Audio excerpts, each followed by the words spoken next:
Call it Operation Make Joe Look Cool.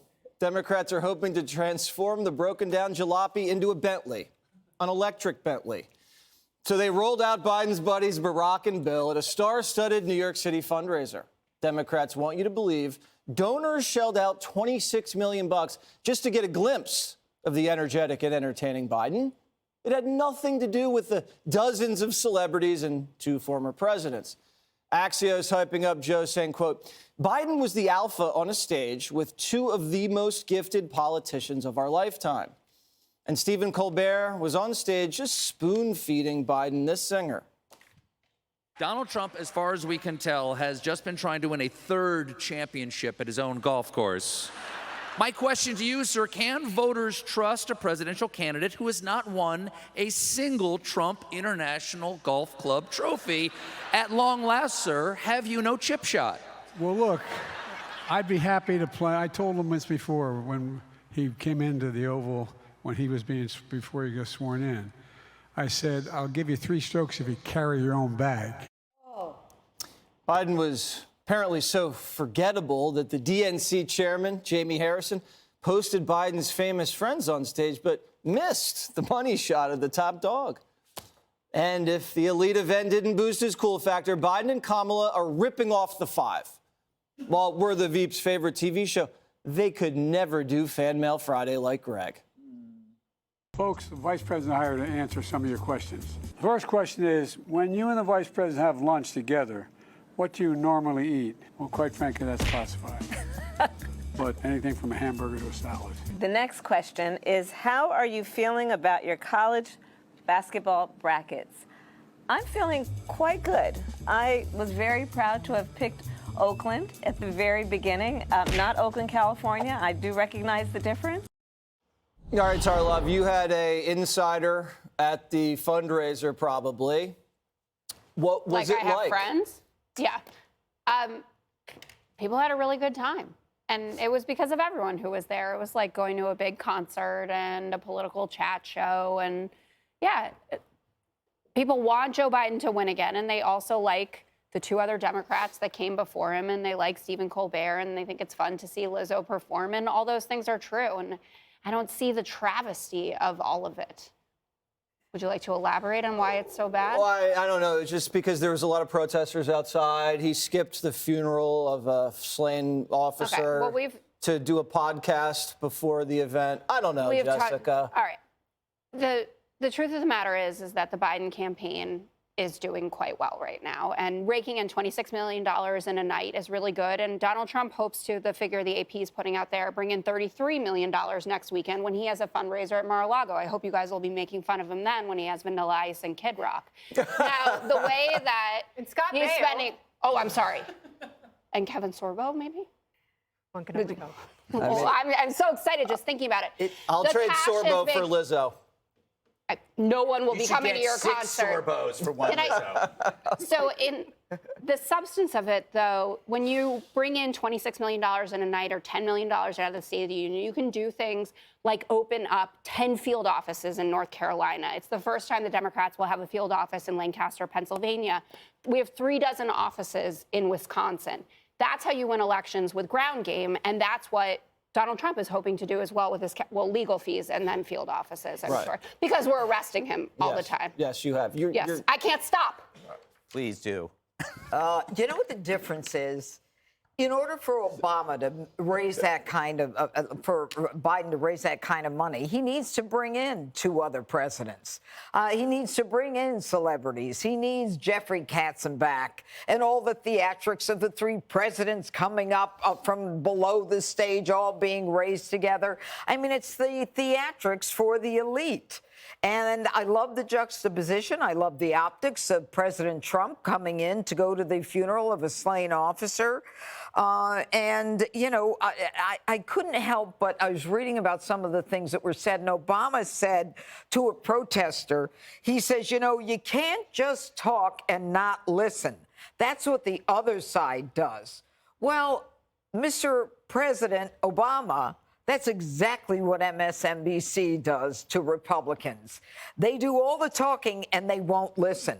And in the end, Donald Trump will outraise Biden by just having people at his club, having dinner with him because people are fascinated with him. They know he's not going to stumble or mumble or any of that other stuff. And when Biden talks about we're at an inflection point in history, we are. The country's being overrun. Crime's out of control. It costs $10,000 more every year to live. And people are fed up with it. And I think that, and I want to close on this, is that there is a video of Governor Hochul apparently getting rejected today at the funeral home of slain Officer Diller. And it's because people are fed up. They've fed up with the talk. People talking the talk and not walking the walk. And there she is leaving the funeral home. Are you fed up, Kennedy? I'm actually deeply entertained by all of this. I think that if President Biden loses in the fall, they can look at yesterday and go, well, maybe that's why. You know, if you hold the two screens up side by side, President Trump doesn't look like the worst person in the world. He looks like someone who's fed up with an issue that is affecting every state and every major city in the country, and that is rising crime. And even though crime has fallen statistically a little bit in New York City, A lot. it still feels pretty bad when the New York Times is writing about women getting sucker punched in the face. You know, you also have Jeffrey Katzenberg talking about this historic night, you know, this American record they pulled in, and all of his historic accomplishments. Meanwhile, 38% of respondents in the most recent Fox News poll said the president's most impressive accomplishment is nothing. And 6% said the most impressive thing he's accomplished in office is not being Trump. I don't know how that wins elections. And I don't know how relying on your A-lister friends to raise money gets you enough money to beat President Trump when it's a very different game than it was in 2020. GG. Yeah, I mean, to me, it was like Live Aid for ugly people. A march of dimes for millionaires. If only there was a word that describes a bunch of jerks that form a circle. But it was a telethon. It was a telethon for a very sick man stricken by Trump fever. And it's a shame Jerry Lewis wasn't here to host it. But here's the thing. So there were photos with the three presidents, right? Would cost over $100,000, $100,000. What a great story to tell people. Like, hey, how'd you get that picture? Well, I paid $100,000 for it. It immediately deflates the uniqueness of having that photo. It's just a pompous thing to have around your office. The big point, and the judge alludes to it, why were the three of them there? You needed three Democrat presidents to deal with Trump.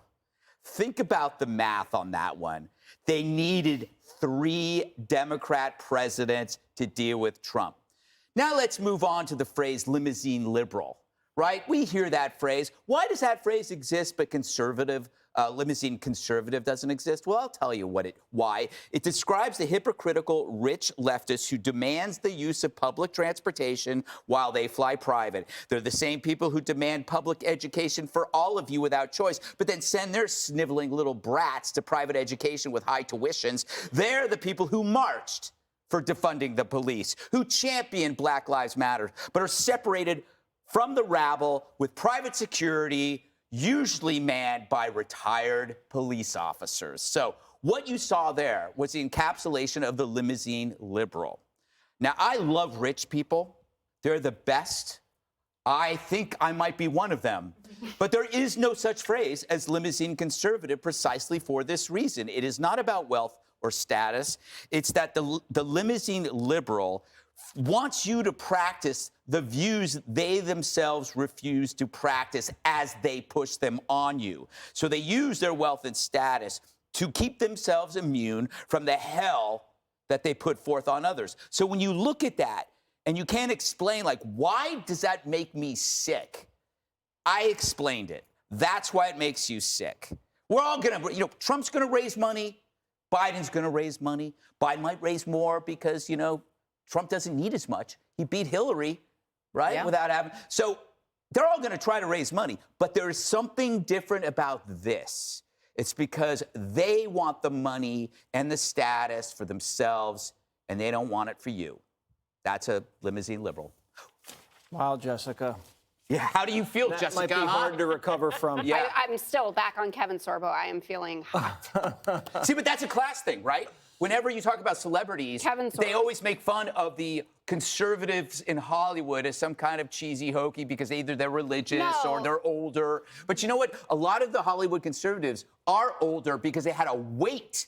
John Voight had to wait because he didn't want his career destroyed. No, Yeah. what we're making fun of actually is how desperate conservatives are to have any celebrity that would endorse That's a them. class- it's a but class- It's not a it's a class. class Well, thing. it's not. Yeah. It's certainly not a class. You're like, you know what you are? Actually- You're the mean girl. You're the mean girls. now I'm at the- Regina George. Yeah, at the cafeteria Fine. Okay. table. It's a great movie. Historic. If President Trump doesn't need celebrities, that actually. If he doesn't, he speaks lost in to 2020. His star power.